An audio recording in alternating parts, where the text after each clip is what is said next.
हरे कृष्णा। आपण मैंने जानते अल्प दिन रहा नित्यानंद त्रयोदशी एक अपूर्व तिथि पावनकारी तिथि कलिजुगर प्रत्येक व्यक्ति मानक पई एक महत्वपूर्ण तिथि हूँ नित्यानंद त्रयोदशी।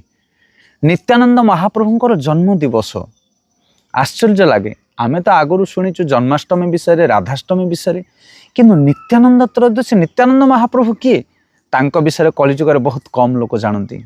प्रकृत में नित्यानंद होउछन्ति स्वयं बलरामंकर अवतार। भगवान कृष्ण और बलराम जमिति ए कलिजुगरे चैतन्य महाप्रभु और नित्यानंद महाप्रभु ब्रजेन्द्र नंदन जेई शचीसुत हईला सेई बलराम हईले निताई पापी तपी जत छिल हरिनामे उधारिल तार साक्षी जगाई मधाई। भगवान कृष्ण कलिजुगरे चैतन्य महाप्रभु रूप में आसिले आउ बलराम नित्यानंद रूप में आसिले। किंतु सत्य त्रेता द्वापर कली सबु जुगरे भगवान अवतार नियंती किंतु कली जुगरे जो चैतन्य और नित्यानंद अवतार ताहा होछि सर्वश्रेष्ठ अवतार। सर्व अवतार सार शिरोमणि केवल आनंद कंद परम करुण प्रभु दुई जन निताई गौरा चांद। जे कौनसी अधम व्यक्ति जेते अयोग्य व्यक्ति पापी दुराचार व्यक्ति होना कहीं जदि से नित्यानंदर भजन करे चैतन्य महाप्रभुंकर भजन करे ताले से जुगर उद्धार पाई परिवो। किंतु अन्य जुग मान करे भगवान पूजा आराधना करने साधु प्रकृति होता दरकार। असाधु व्यक्ति मान को भगवान विनाश करुले साधु मान को पालन करुले। किंतु कली जुगरे चैतन्य महाप्रभु और नित्यानंद महाप्रभु होचंदी दयार सागर। आज आम शुणा से नित्यानंद प्रभु विषय आउ जितेबाला आम नित्यानंद प्रभु विषय शुणा से आम भजन करवा ये अधम गतिरु आम सधम हो पारिबा उद्धार पाई पारिबा। तेणु आसंतु आज आम से महाप्रभु नित्यानंद विषय शुणा जे परम करुण अवतार। हरे कृष्णा। तो जितेबले कलिजुगर पापी मान को उद्धार करने भगवान चैतन्य महाप्रभु आविर्भाव हेले भगवान स्वयं कृष्ण चैतन्य महाप्रभु रूप में आसिले। से समय बलराम संगे आसिले आ बलराम आसिले नित्यानंद प्रभुंकर रूप को धरी। राढ़ देश रे नित्यानंद महाप्रभुंकर जन्मस्थान नदिया नवदीपुर अल्प बाट। हड़ाई पंडित तांकर बापा आ पद्मावती देवी होचंदी माँ। उन्नत श्रेष्ठ ब्राह्मण परिवार तांकर आविर्भाव। तांकर शैशव लीला बाल्य लीला अति रम्य भव्य। से विषय वृंदावन दास ठाकुर चैतन्य चरितामृत चैतन्य भागवत एवं कृष्णदास कविराज गोस्वामी चैतन्य चरितामृत सुंदर भाव वर्णना करिसेंती। ये बलराम नित्यानंद रूप में आसी देखु सत्य जुग त्रेता जुग द्वापर जुग यही जुग मानकर मध्य कृष्ण आसी बलराम आसी। जमिति त्रेता जुगरे भगवान रामचंद्र आसिले एवं अनुज लक्षण बलराम जे लक्षण से आउ त्रेता जुगरे द्वापर जुगरे भगवान कृष्ण आसिले तांको संगे बलराम आसिले।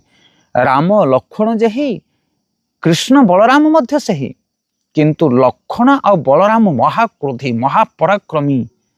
आपण माने देखिथिबे तांकर लीला रे टिके हेले से माने पाप आ टिके हेले दोष को स्वीकार करि पारंते नहीं लक्षण एवं बलराम। किंतु कली जुगरे से लक्षण से बलराम नित्यानंद रूप में आसी आ तांकर गुण तांकर जो दयार अवतार कहिले न सरे। ये चैतन्य चरितामृत ग्रंथरे कृष्णदास कविराज गोस्वामी ये बलरामंकर महिमा वर्णना करुछन्ति नित्यानंद रूप जे प्रकट होइछन्ति। कहउछन्ति सर्व अवतारी कृष्ण स्वयं बलराम ताहार द्वितीय देह। सर्व अवतारी कृष्ण स्वयं भगवान ताहार द्वितीय देह श्री बलराम। सबु अवतार मान को सृष्टि करिया वाला होचन्ति कृष्ण। कृष्णस्तु भगवान स्वयं। ये जेते अवतार सब सृष्टि होंछि 10 अवतार हंतु किंबा जुग अवतार हंतु लीला अवतार हंतु कला अवतार हंतु ये सब अवतार मान होचन्ति कृष्णकर अंश। कृष्ण होचन्ति अवतारी पुरुष आ भगवान कृष्ण ठारू प्रथम गोटे अवतार बाहरी थिले से होचन्ति बलराम ताहार द्वितीय देह श्री बलराम। आउ से बलराम ये नित्यानंद रूप में आछन्ति कली जुगरे। से कृष्ण नवदीपे श्री चैतन्य चंद्र से बलराम संगे श्री नित्यानंद। से भगवान कृष्ण जे सब अवतार मानकर मूल जहां ठारू सब अवतार मान सृष्टि होती सी होचन्ति आदि पुरुष गोविंद से होचन्ति कृष्ण। आउ तांकर सी चैतन्य महाप्रभु रूप में आसिଛନ୍ତି ए कली जुगरे एवं तांकर द्वितीय देह बलराम से नित्यानंद रूप में आसिଛନ୍ତି। ସେଥିପାଇଁ कृष्ण बलराम आ चैतन्य महाप्रभु नित्यानंद आंक भितर कौन प्रकार प्रभेद नहीं। श्री बलराम गोसाई मूल संकर्षण पंच रूप धरी करेन कृष्णर सेवन। ये बलराम आ नित्यानंद आविर्भाव कारण कौन से कौन पर सृष्टि हेले भगवान कृष्ण तांको देहरु बलराम को संकर्षण को नित्यानंद को कौन पर सृष्टि कले कारण से होचंद प्रथम देह। भगवान कृष्णकर जहा आवश्यक भगवान कृष्णकर जहा इच्छा ताको पूर्ण करिया पई तांकर अभिलाष को पूर्ण करिया पई से बलराम को सृष्टि कले। ता माने कहवा कथा है भगवान कृष्णकर समस्त कार्य बलराम द्वारा संपादित हुए। से कह जाए कृष्ण होचंदी सेव्य भगवान आ बलराम होचंदी सेवक भगवान। जदि जड़े भगवान सेवा करने इच्छा करे सेवार शक्ति सेवार सामर्थ्य सेवार भावना सेवार योग्यता जदि क्या दरकार ताहले से बलराम आ नित्यानंद ठारू सेटा पाइबो। कारण भगवान कृष्णकर जहाँ आवश्यक सबकिछि स्वयं बलराम प्रकट करती एवं निजे सेवा करती। भगवान कृष्ण जो वस्त्र को परिधान करती भगवान कृष्ण जो अलंकार को परिधान करती भगवान कृष्ण जो पादुका को धारण करती भगवान कृष्ण जो आसन रे बसंती सबकिछि पादुका आसन वस्त्र आभूषण सबकिछि होछि बलरामंकर अवतार। भगवान कृष्ण लीला करिया पई जो स्थान दरकार पड़ती जो उपकरण आवश्यक पड़े भगवान कृष्णकर लीला पई जहाँ दरकार सबकिछि बलराम निजे सृष्टि ही प्रकट ही जानती। से होचंदी बलराम से होचंदी नित्यानंद। आ कली जुगरे चैतन्य महाप्रभु संगे नित्यानंद आसिछंती चैतन्य महाप्रभुंकर सेवा संपादन करिया पई। आ चैतन्य महाप्रभु आसिछंती कली जुगरे सब पापी मान को उद्धार करिया पई। पापी तपी जत छिल हरिनामे उद्धारिलो तार साक्षी जगाई मधाई। ए कली जुगरे जने महापापी हो किंबा महान तपी माने तपस्वी जने साधु लोक हो जदि हरिनाम को ग्रहण न करिवो ताहले से उद्धार पाई परिवो नहीं। किंतु दुखर कथा ए कली जुगरे लोक माने भगवान कर नाम को ग्रहण करिया पई केही इच्छा करू नाहंती। सेथि पई नित्यानंद प्रभु आसिले। आ नित्यानंद प्रभु कौन करुछंती जे स्वयं संकर्षण स्वयं बलराम स्वयं लक्ष्मण नित्यानंद प्रभु कौन करुछंती ना कली जुगरे द्वारे द्वारे बुली बुली भिक्षा मागुछंती दयाकरी तुम मैंने हरि कीर्तन करो कि परम करुणा अवतार नित्यानंद प्रभु। से जदि नित्यानंद प्रभुंकर जड़े भजन न करे नित्यानंद प्रभु को न चिन्हे ताहले ए कली जुगरे से हरि भजन करि परिबो नाही। नित्यानंद प्रभु होछंदी गुरु तत्व जेमिति गुरुंक बिना केही कृष्ण को पाई परिबे नाही ठीक से ही भली भाबरे नित्यानंद को कृपा बिना केही हेले हरिनाम को चैतन्य महाप्रभु को धारण करि परिबे नाही। नदिया नवद्वीप पर चैतन्य महाप्रभु जेतेबेले हरिनाम को प्रचार करिया पई आसिले पापी मान को उद्धार करिया पई आसिले सेतेबेले चैतन्य महाप्रभु मुख्य भाव में दुई जन को आदेश देले जड़े होचंदी नित्यानंद आ जड़े होचंदी हरिदास। जाओ जाओ नित्यानंद जाओ हरिदास आमर आज्ञा सर्व करह प्रकाश प्रति घरे घरे गिया कर एही भिक्षा बल कृष्ण भज कृष्ण कर कृष्ण शिक्षा। चैतन्य महाप्रभु कहते नित्यानंद जाओ हरिदास किए हरिदास होचंदी स्वयं ब्रह्मा। ब्रह्मा ए कली जुगरे हरिदास रूप में आसिछंती आ 24 घंटा भगवान कर नाम जप करुछंती। हरिदास ठाकुर तांकर महिमा कहले न सरे। हरिदास जवन कूल जन्म होते सी किंतु भगवान कर पवित्र नाम उच्चारण करुले सतत कीर्तन करुले। तो हरिदास ठाकुर आ नित्यानंद को चैतन्य महाप्रभु आदेश दौरान जाओ ये नवद्वीपर नगर नगर गली गली कंदी कंदी प्रत्येक घरे घरे जाई भिक्षावृत्ति कर भिक्षा माग द्वार देश जाई आ कौन भिक्षा कर समस्त को कह तुम्हें हरिनाम कीर्तन कर भगवान कर नाम गुणगान कर। विचार करंतु आपण माने। हाँ स्वयं लक्ष्मण स्वयं बलराम जे एते क्रोधी एते पराक्रमी सी आसिकी कली जुगरे भिक्षा मागुछंदी काहाको ना अयोग्य अधम पापी पतित जीव मान को कौन पाई भगवान कर नाम उच्चारण कर जगत उद्धार पाओ। तो एभली दयार ठाकुर किए अछि। भगवान कृष्णकर भजन करिया पई भगवान बलरामकर भजन करिया पई रामकर भजन करिया पई लक्ष्मणकर भजन करिया पई योग्यता दरकार। परित्राणाय साधुना विनाशाय च दुष्कृतम धर्म संस्थापनार्थाय संभवामि जुगे जुगे। भगवान आसंदे पापी मान को ध्वंस करिवे साधु मान को पालन करिवे କିନ୍ତୁ କଳି ଯୁଗରେ ଚୈତନ୍ୟ ମହାପ୍ରଭୁ ନିତ୍ୟାନନ୍ଦ ପ୍ରଭୁ ଆସିଛନ୍ତି ପାପୀମାନଙ୍କୁ ଧ୍ୱଂସ କରିବା ପାଇଁ ନୁହଁ, ପାପୀମାନଙ୍କୁ ଉଦ୍ଧାର କରିବା ପାଇଁ। ତେଣୁ କଳି ଯୁଗରେ ଜଣେ ବ୍ୟକ୍ତି ଯଦି ଚୈତନ୍ୟ ମହାପ୍ରଭୁ ଆଉ ନିତ୍ୟାନନ୍ଦ ପ୍ରଭୁଙ୍କ ବିଷୟରେ ନ ଜାଣିଲା ତାହେଲେ ସେ ତା ପାପକୁ ଧୋଇ ପାରିବ ନାହିଁ, ସେ ଜଗତରୁ ଉଦ୍ଧାର ପାଇପାରିବ ନାହିଁ। ତ ନିତ୍ୟାନନ୍ଦ ଆଉ ହରିଦାସ ଦୁଇ ଜଣ ଯାକ ନଦିଆ ନବଦ୍ୱୀପ ଦାଣ୍ଡରେ ବୁଲି ବୁଲି ହରିନାମ କୀର୍ତ୍ତନ କରୁଛନ୍ତି, ଘର ଘର ବୁଲି ବୁଲି ଭିକ୍ଷାବୃତ୍ତି କରୁଛନ୍ତି। ଚୈତନ୍ୟ ଚରିତାମୃତରେ ସୁନ୍ଦର ଭାବରେ କୃଷ୍ଣଦାସ କବିରାଜ ଗୋସ୍ୱାମୀ ଲେଖୁଛନ୍ତି, ଆଜି ଆପଣମାନେ ଦେଖୁନାହାନ୍ତି ହରିନାମ ସଂକୀର୍ତ୍ତନ କରିବା ବେଳେ କିଏ ଆମକୁ ସମ୍ମାନିତ କରୁଛନ୍ତି, କିଏ ଗାଳି ଦେଉଛନ୍ତି, କିଏ ନିନ୍ଦା କରୁଛନ୍ତି, ବିଭିନ୍ନ ପ୍ରକାର କଥା କହୁଛନ୍ତି। ସେମିତି ସ୍ୱୟଂ ବ୍ରହ୍ମା, এই ଜଗତକୁ ତିଆରି କରିବା ବାଲା ପିତାମହ ବ୍ରହ୍ମା, ଦେବତାମାନଙ୍କର ଆରାଧ୍ୟ ପିତାମହ ବ୍ରହ୍ମା ହରିଦାସ ରୂପରେ, ଆଉ ସ୍ୱୟଂ ଭଗବାନଙ୍କର ପ୍ରଥମ ଅବତାର ନିତ୍ୟାନନ୍ଦ ବଳରାମ, ଦୁଇ ଜଣ ଯାକ ବୁଲି ବୁଲି ଭିକ୍ଷାବୃତ୍ତି କରୁଛନ୍ତି, ଦ୍ୱାରକୁ ଦ୍ୱାର ବୁଲୁଛନ୍ତି। ଦିନ ସାରା ଖରା ତରାରେ ବୁଲିବେ ସେମାନେ ହରିନାମ କୀର୍ତ୍ତନ କରି କରି ଦ୍ୱାରକୁ ଦ୍ୱାର। କିଏ ଗାଳି ଦେବ, କିଏ ନିନ୍ଦା କରିବ, କିଏ ଅଭ୍ୟର୍ଥନା କରିବ, ଆଉ ସବୁ କଥା ସନ୍ଧ୍ୟାବେଳେ ଆସିକି କହିବେ ଚୈତନ୍ୟ ମହାପ୍ରଭୁଙ୍କୁ, ମହାପ୍ରଭୁ ଆଜି ସେଇ ଗାଁକୁ ଯାଇଥିଲୁ, ବହୁତ ସମ୍ମାନ ମିଳିଲା, ଆଜି ସେଠି ଗୋଟେ ମଦୁଆ ଆମକୁ ମାରିବା ପାଇଁ ଦୌଡ଼ିଲା, ଏଠି ସେମାନେ ନିନ୍ଦା କଲେ, ଛୁଆମାନେ ପଥର ମାରିଲେ, କେଉଁ ସ୍ତ୍ରୀ ଲୋକମାନେ ଗାଳି ଦେଲେ, ସବୁ କଥା ଆସିକି ଚୈତନ୍ୟ ମହାପ୍ରଭୁଙ୍କୁ ପ୍ରକାଶ କରନ୍ତି ନିତ୍ୟାନନ୍ଦ ହରିଦାସ ଏବଂ ତାଙ୍କ ସହିତ ପାର୍ଶ୍ୱଦମାନେ। ତ ଏଇଭଳି ଭାବରେ ଦିନେ ସେମାନେ ପହଞ୍ଚିଗଲେ ଗଙ୍ଗା କୂଳରେ। ଗଙ୍ଗା କୂଳରେ ଦୁଇଟି ବ୍ୟକ୍ତି ରହୁଥିଲେ, ଜଗାଇ ଆଉ ମଧାଇ, ମହାଭୟଙ୍କର ପାପୀ ସେମାନେ। ବ୍ରାହ୍ମଣ କୂଳରେ ଜନ୍ମ ହେଇଥିଲେ, କିନ୍ତୁ ବ୍ରାହ୍ମଣ ବୃତ୍ତି ଛାଡ଼ି ମଦ୍ୟମାଂସ ଭୋଜନ କରୁଥିଲେ, ଅନ୍ୟ ଜୀବମାନଙ୍କୁ ପୀଡ଼ା ଦେଉଥିଲେ। ଯେତେବେଳେ ନିତ୍ୟାନନ୍ଦ ଆଉ ହରିଦାସ ସେ ରାସ୍ତା ଦେଇକି ଯାଉଛନ୍ତି, ସେତେବେଳେ ଗାଁର ଲୋକମାନେ କହିଲେ, ଯାଉନି ଯାଉନି, ସାଧୁମାନେ ସେଇପଟକୁ ଯାଉନି, ତୁମମାନଙ୍କୁ ମାରି ପକେଇବି, ସେଠି ଦୁଇଟା ଦୁଷ୍ଟ ଅଛନ୍ତି, ଖଳ ପ୍ରକୃତିର ଲୋକମାନେ ଅଛନ୍ତି, ସେଠିକି ଯାଅନା। ନିତ୍ୟାନନ୍ଦ ହରିଦାସଙ୍କୁ କହିଲେ, ହରିଦାସ ଆମେ ସେଇ ଅଞ୍ଚଳକୁ ଯିବା, ଆଉ ଯଦି ଆମେ ପାପୀମାନଙ୍କୁ ଉଦ୍ଧାର ନ କରିପାରିବା, ଦୁଷ୍ଟମାନଙ୍କୁ ଯଦି ଆମେ ହରିନାମ ନ ଦେଇପାରିବା, ତାହେଲେ ଚୈତନ୍ୟ ମହାପ୍ରଭୁଙ୍କର କ'ଣ ଆମେ ଗୁଣଗାନ କରିପାରିବା, ଚୈତନ୍ୟ ମହାପ୍ରଭୁଙ୍କର କେମିତି କୀର୍ତ୍ତିକି ଆମେ ବ୍ୟକ୍ତ କରିବା?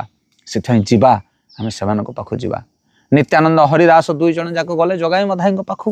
ଜଗାଇ ମଧାଇ ଦେଖିଲା ମାନେ ଗର୍ଜନ କରି ଆସିଲେ ସେମାନଙ୍କୁ, କହିଲେ ତୁମେ ମାନେ କିଏ, ଏଠିକି କ'ଣ ପାଇଁ ଆସିଛ? ହରିନାମ ଆମକୁ ଲୋଡ଼ା ନାହିଁ, ଚାଲିଯାଅ ଏଠାରୁ। ଦୂରରୁ ଝପଟି ଆସିଲେ ସେମାନେ, ଅଧା ବାଟରୁ ଧାଇଁ ଆସିଲେ ହରିଦାସ।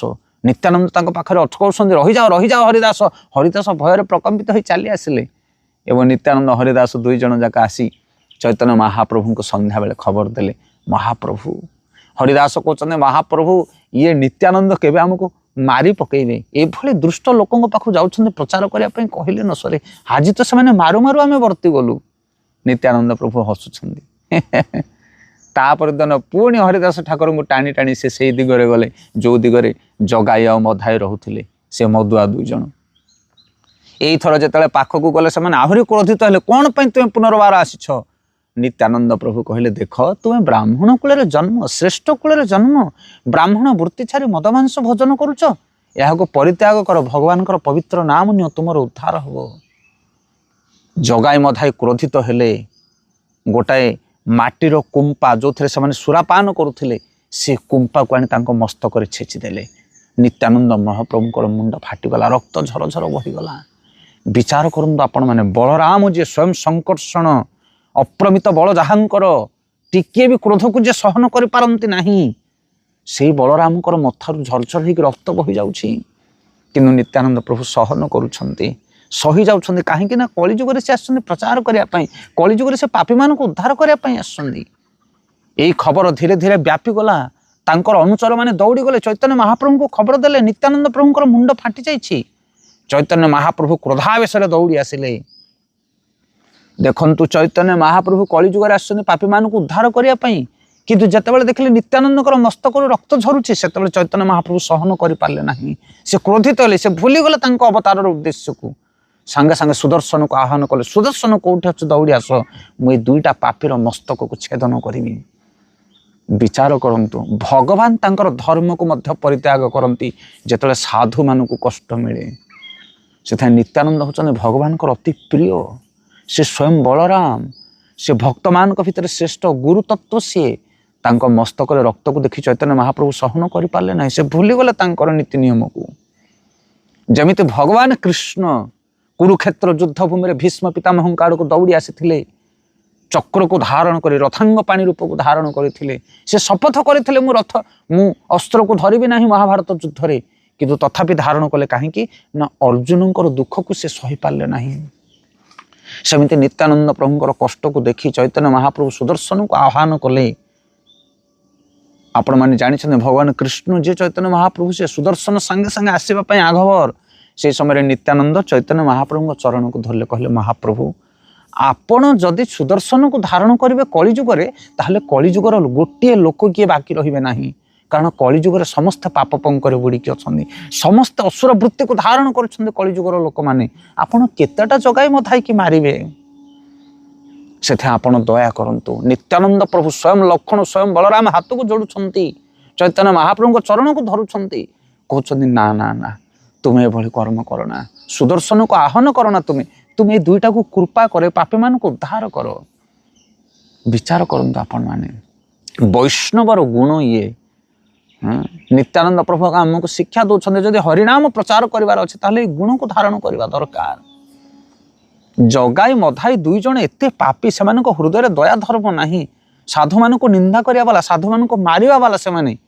କିନ୍ତୁ ଯେତେବେଳେ ନିତ୍ୟାନନ୍ଦ ପ୍ରଭୁଙ୍କର ଏ ଦୃଶ୍ୟକୁ ଦେଖୁଛନ୍ତି, ମଥାରୁ ରକ୍ତ ଝରି ଝରି ପଡ଼ୁଛି, ଆଉ ସେମାନେ ଜଗାଇ ମଧାଇ ପାଇଁ ନିତ୍ୟାନନ୍ଦ ପ୍ରଭୁ ଚୈତନ୍ୟ ମହାପ୍ରଭୁଙ୍କୁ କ୍ଷମା ମାଗୁଛନ୍ତି। ବିଚାର କରନ୍ତୁ ଏଇ ଗୁଣ କାହାର ଅଛି କଳିଯୁଗରେ? କିଏ ତମକୁ ଗାଳି ଦେବ, କିଏ ତମକୁ ନିନ୍ଦା କରିବ, ଆଉ ତୁମେ ତାର ଗୁଣଗାନ କରିବ?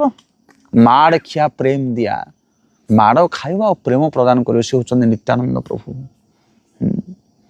ସେଥିପାଇଁ ସେଇ ନିତ୍ୟାନନ୍ଦ ପ୍ରଭୁଙ୍କର ବ୍ୟବହାରକୁ ଦେଖି ଜଗାଇ ମଧାଇଙ୍କର ହୃଦୟ ତରଳି ଗଲା। ସେମାନେ କହିଲେ ଇଏ କି ପ୍ରକାର ସାଧୁ, ଏମିତିକା ଲୋକକୁ ଆମେ ଦଣ୍ଡ ଦେଲୁ, କଷ୍ଟ ଦେଲୁ, ଆମ ଭଳି ଅଧମ ଏଇ ଜଗତରେ କେହି ନାହାନ୍ତି।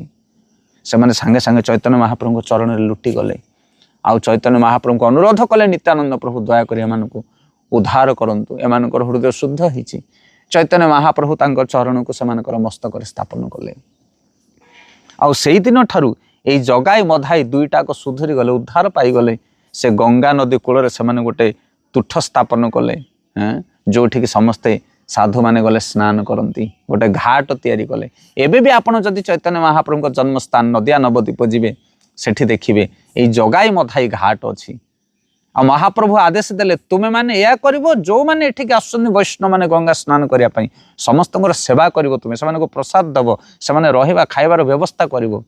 ସେଇ ଦିନଠାରୁ ଏଇ ଜଗାଇ ମଧାଇ ଦୁଇ ଭାଇ ମଦ ମାଂସ ପରିତ୍ୟାଗ କରି ବ୍ରାହ୍ମଣ ଗୁଣକୁ ଧାରଣ କରି ସେ ଗଙ୍ଗା ନଦୀ କୂଳରେ ବସବାସ କଲେ।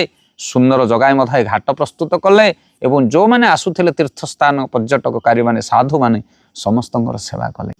ଯେଉଁମାନେ ନିତ୍ୟାନନ୍ଦ ପ୍ରଭୁଙ୍କର କୃପା ପାଆନ୍ତି, ସେମାନେ ମହାପାପୀ ହେଇଥିଲେ ମଧ୍ୟ ଉଦ୍ଧାର ହେଇଯାଆନ୍ତି। ଆଉ ନିତ୍ୟାନନ୍ଦ ପ୍ରଭୁ ସମସ୍ତଙ୍କୁ କୃପା କରନ୍ତି, ପାପୀ ତପୀ। ସେଥିପାଇଁ ଆପଣଙ୍କ ପାଖରେ ଗୁଣ ଥାଉ କିମ୍ବା ଗୁଣ ନଥାଉ, ଆପଣ ଯଦି ନିତ୍ୟାନନ୍ଦ ପ୍ରଭୁଙ୍କର ଗୁଣଗାନ କରିବେ, ତାଙ୍କ ବିଷୟରେ ଯଦି ଶ୍ରବଣ କରିବେ, ତାଙ୍କର ଆରାଧନା କରିବେ, ତାହେଲେ ଆପଣ ଜଗତରୁ ଉଦ୍ଧାର ପାଇବେ। ସବୁଠାରୁ ସିକ୍ରେଟ୍ କଥା ହେଉଛି ଏହା, ଆପଣ ଦେଖନ୍ତୁ ଆଜି ସାରା ପୃଥିବୀରେ ଇସ୍କନ ପ୍ରଚାର କରି ଚାଲିଛି। ଏହା ମହାପ୍ରଭୁଙ୍କର ଆଦେଶ, ଜଗତରେ আছে ଯେତ ନଗରାଦି ଗ୍ରାମ ସର୍ବତ ପ୍ରଚାର ହୋଇବା ଆମର ନାମ। ଇଏ ଭଗବାନଙ୍କର ଇଚ୍ଛା, ଆଉ ସେଇ ଇଚ୍ଛାକୁ ସାକାର କରିବା ପାଇଁ ମହାପ୍ରଭୁଙ୍କର ଅନେକ ଗୁଡ଼ିଏ ଶିଷ୍ୟ ପ୍ରଶିଷ୍ୟମାନେ, ତାଙ୍କର ଅନୁଧାବନକାରୀମାନେ ଲାଗି ପଡ଼ିଛନ୍ତି ଏ କାର୍ଯ୍ୟରେ। ଜଗତଗୁରୁ ଶ୍ରୀଲ ପ୍ରଭୁପାଦ ତାଙ୍କ କୃପାରୁ ସାରା ପୃଥିବୀରେ ଆଜି ହରିନାମ କୀର୍ତ୍ତିତ ହେଉଅଛି। ସବୁ ସ୍ଥାନରେ ଇସ୍କନ ମନ୍ଦିର, ସବୁ ସ୍ଥାନରେ ପୃଥିବୀର କୋଣ ଅନୁକୋଣରେ। ଆଉ ଆପଣ ଯେକୌଣସି ଇସ୍କନ ମନ୍ଦିରକୁ ଯିବେ, କେଉଁଠି ଆରାଧ୍ୟ ଭାବରେ ଜଗନ୍ନାଥ ବଳଦେବ ବସିଛନ୍ତି ଏବଂ କେଉଁଠି ଆରାଧ୍ୟ ଭାବରେ ରାମ ଲକ୍ଷ୍ମଣ ସୀତାମାତା ଅଛନ୍ତି, ଆଉ କେଉଁଠି ଆରାଧ୍ୟ ଭାବରେ କୃଷ୍ଣ ବଳରାମ ଅଛନ୍ତି, କେଉଁଠି ରାଧାକୃଷ୍ଣ ଅଛନ୍ତି। କେଉଁ ମନ୍ଦିରରେ କାହାକୁ ମୁଖ୍ୟ ଆରାଧ୍ୟ ଭାବରେ ଗ୍ରହଣ କରାଯାଇଅଛି? ଭଗବାନ ବିଷ୍ଣୁଙ୍କର ଯେଉଁ ପ୍ରତିଟି ବିଷ୍ଣୁ ତତ୍ତ୍ୱଙ୍କୁ। କିନ୍ତୁ ପ୍ରତ୍ୟେକ ମନ୍ଦିରରେ ଗୌର ନିତାଇ, ଗୌରାଙ୍ଗ ଆଉ ନିତ୍ୟାନନ୍ଦ ନିହାତି ଭାବରେ ଅଛନ୍ତି। ଆପଣ ଦେଖନ୍ତୁ ପ୍ରତ୍ୟେକ ମନ୍ଦିର, ଆମର ଭୁବନେଶ୍ୱର କୃଷ୍ଣ ବଳରାମ ମନ୍ଦିର ଦେଖନ୍ତୁ, ମଝିରେ ଅଛନ୍ତି କୃଷ୍ଣ ଓ ବଳରାମ, କାରଣ ସେ ହେଉଛନ୍ତି ମୁଖ୍ୟ ଆରାଧ୍ୟ। ତାଙ୍କ ନାଁ ଅନୁସାରେ କୃଷ୍ଣ ବଳରାମ ମନ୍ଦିର। ତାଙ୍କର ଦକ୍ଷିଣ ପାର୍ଶ୍ୱରେ ଅଛନ୍ତି ଜଗନ୍ନାଥ ବଳଦେବ ସୁଭଦ୍ରା ଏବଂ ବାମ ପାର୍ଶ୍ୱରେ ଅଛନ୍ତି, ଉତ୍ତର ପାର୍ଶ୍ୱରେ ଅଛନ୍ତି ଜଗନ୍ନାଥ ବଳଦେବ ସୁଭଦ୍ରା, ଆଉ ଦକ୍ଷିଣ ପାର୍ଶ୍ୱରେ ଅଛନ୍ତି ଗୌରାଙ୍ଗ ନିତ୍ୟାନନ୍ଦ। ଯେକୌଣସି ମନ୍ଦିର ଆପଣ ଯାଆନ୍ତୁ, ଆପଣ ଯିବେ ଇସ୍କନ ମୁମ୍ବାଇ ଜୁହୁ ଟେମ୍ପଲ, ପ୍ରଭୁପାଦଙ୍କର ଏକ ଅନନ୍ୟତମ ମନ୍ଦିର ସେଟା। सेठी मझी अल्टर जोटा मुख्य आराध्य होचंदी राम लक्ष्मण सीता हनुमान आउ सेठी मध्य उत्तर पार्श्व अछंती राधा राधा कृष्ण सुंदर विग्रह एवं दक्षिण पार्श्व अछंती तांकर कृष्ण गौरनीताय से प्रत्येक मंदिर रे वृंदावन रे मध्य आपण देखिए कृष्ण बलराम अछंती राधा कृष्ण अछंती गौरनीताय अछंती से प्रत्येक भक्त प्रत्येक वैष्णव ए कली जुगर जे कोनसी व्यक्ति भगवान विष्णुकर आराधना करने चाहूँगी कृष्ण भक्ति आराधना करने चाहूँगी ताहले सी गौरांग और नित्यानंद प्रभुंकर भजन करने दरकार। जदि जड़े गौरांग महाप्रभु और नित्यानंद भजन करुनी तांकर सेवा करुनी ताहले कली जुगरे से केबे हेले तार पाप को धोई पारिबो नाही से कृष्ण भजन करि पारिबो नाही असंभव। तेणु आमर अनुरोध आसुछि आगो को नित्यानंद त्रयोदशी ये पवित्र तिथि रे आपण माने नित्यानंद प्रभु विषय अधिक अधिक श्रवण करंतु पठन करंतु एवं निकटरे थिबा वैष्णव मंदिर मानकु जाई सेठारे भव्य उन्नत श्रेष्ठ प्रकार जो उत्सव महोत्सव को जीवन में ग्रहण करंतु। जय नित्यानंद प्रभु की जय।